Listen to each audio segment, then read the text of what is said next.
Muy buenos días a todos y bienvenidos a Curiosidades Históricas, donde trataremos distintos temas conocidos y otros no tanto.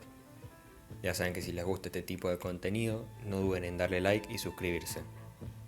Sin más que decir, comenzamos. En el video de hoy hablaremos de la Revolución Cubana.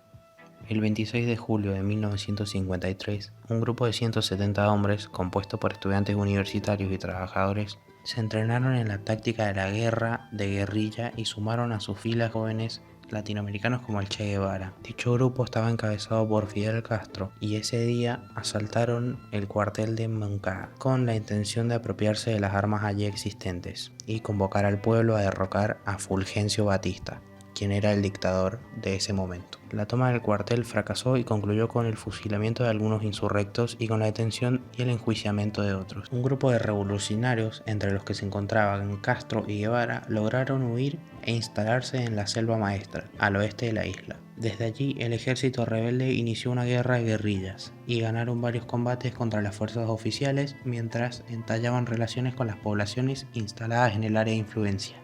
Castro y varios de sus compañeros de lucha fundaron el movimiento 26 de julio, M26, que se presentó como una vanguardia armada organizada según principios nacionalistas y antiimperialistas, dispuestas a luchar para lograr el derrocamiento de Batista, y se exiliaron en México. Ante esta situación, los Estados Unidos, que hasta ese momento habían enviado armas a la isla protegiendo al dictador, optaron por retirarle su apoyo. Finalmente, a fines de 1958, el ejército de Batista se rindió ante la cuarta columna del ejército rebelde, dirigido por el Che Guevara.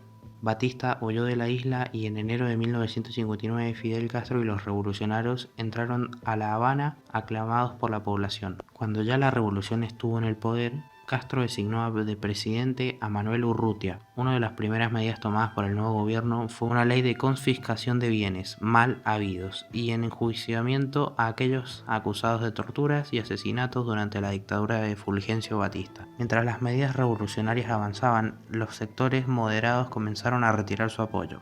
Cuando Urrutia declaró su intención de llamar a elecciones, Castro lo destituyó y designó a Osvaldo Dorticós Torrado.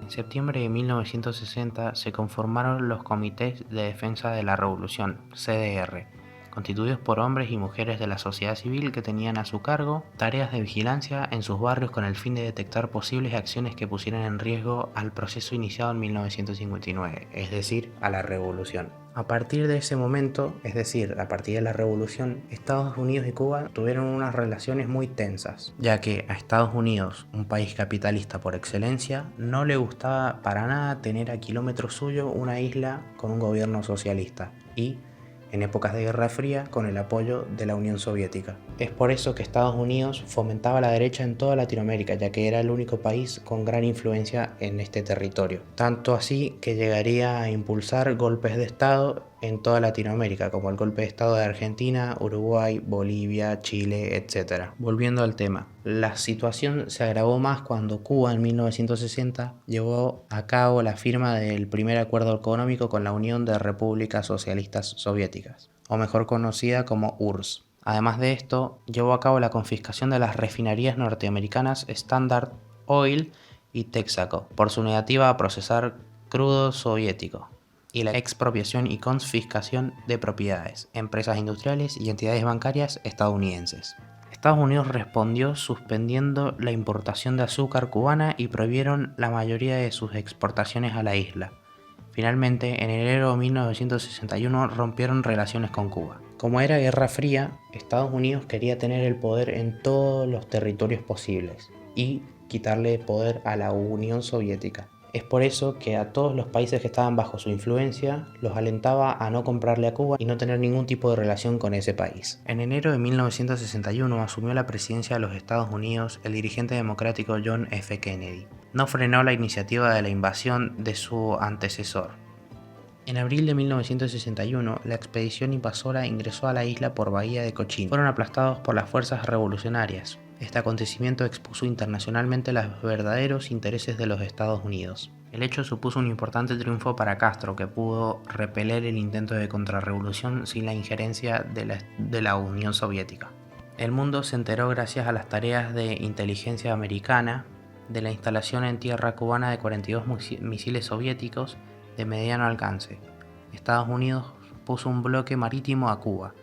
Finalmente, el máximo dirigente soviético optó por retirar los misiles a cambio de no invadir Cuba. Recordemos que durante toda la Guerra Fría, Estados Unidos y la Unión Soviética siempre competían para ver quién era el más potente, pero nunca llegaron a un enfrentamiento bélico entre estos dos países, al menos directamente. Indirectamente, sí.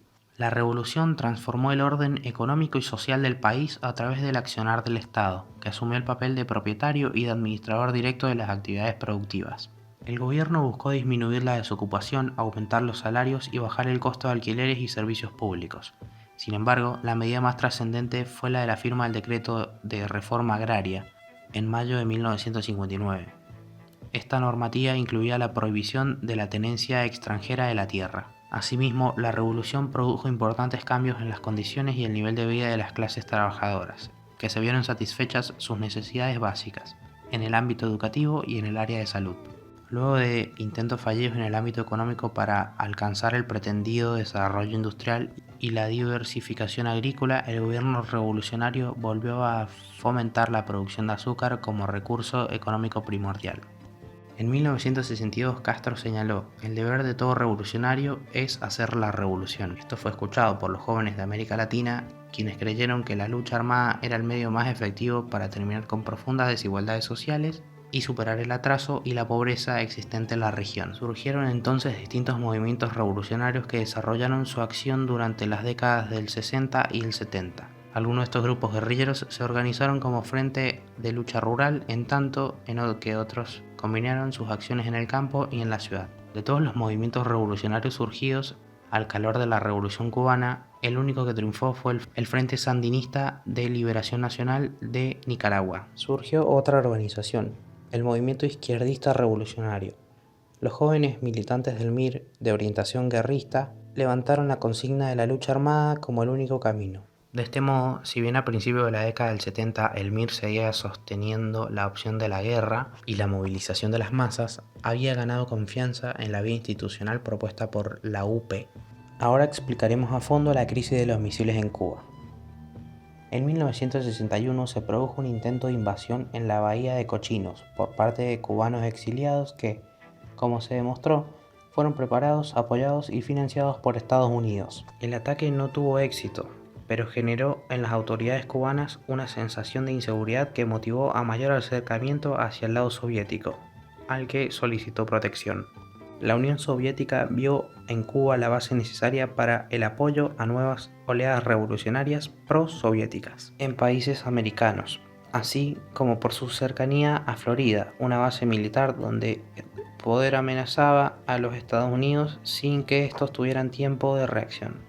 Igualmente, así la amenaza que significaba para los soviéticos los misiles estadounidenses emplazados en Turquía, estado fronterizo con la Unión Soviética. Como dijimos anteriormente, a Estados Unidos no le gustaba para nada tener un país socialista apoyado por la Unión Soviética a kilómetros suyos y más cerca de una base militar de ellos. Y esto la Unión Soviética lo sabía, pero para ellos era un beneficio, ya que Estados Unidos, como dije anteriormente, tenía misiles en Turquía. Es decir que ambos países estuvieron preparados en todo momento para entrar en un conflicto bélico. Pero si entraban, sabían que iban a perder mucha población, no solo de sus propios países, sino de los demás países que se verían también involucrados. Siguiendo con los enfrentamientos, la Unión Soviética no se quedó atrás e instaló una base militar en Cuba que poseía misiles apuntando a Estados Unidos, dispuestos a disparar en cualquier momento, y también misiles nucleares. Entonces el presidente Kennedy se dirigió a la nación estadounidense con un mensaje en el cual habló de establecer una cuarentena y un cerco alrededor de la isla. Para cumplir esta medida se desplazaron barcos y aviones de guerra. La Unión Soviética le envió un mensaje a Kennedy, el cual decía en parte: "La Unión Soviética ve el bloqueo como una agresión y no instruiría a los barcos que se desvíen". El 27 de octubre, un avión espía U-2 fue derribado por un proyectil, disparado por los soviéticos desde una de sus bases, cuando sobrevolaba la isla, aumentando aún más la tensión. Sin embargo, el mismo día, la Unión Soviética le propuso a Estados Unidos el desmantelamiento de las bases soviéticas de misiles nucleares en Cuba a cambio de la garantía de que Estados Unidos no realizara ni apoyara una invasión a la Antilla caribeña. Después de continuas negociaciones secretas, de las que obviamente estuvo excluido Castro, Kennedy aceptó. Este acuerdo se conoció más tarde, ya que Kennedy lo firmó con la condición de que ni la invasión a Cuba ni el desmantelamiento anteriormente mencionados llegaran a ser de público conocimiento en al menos 6 meses.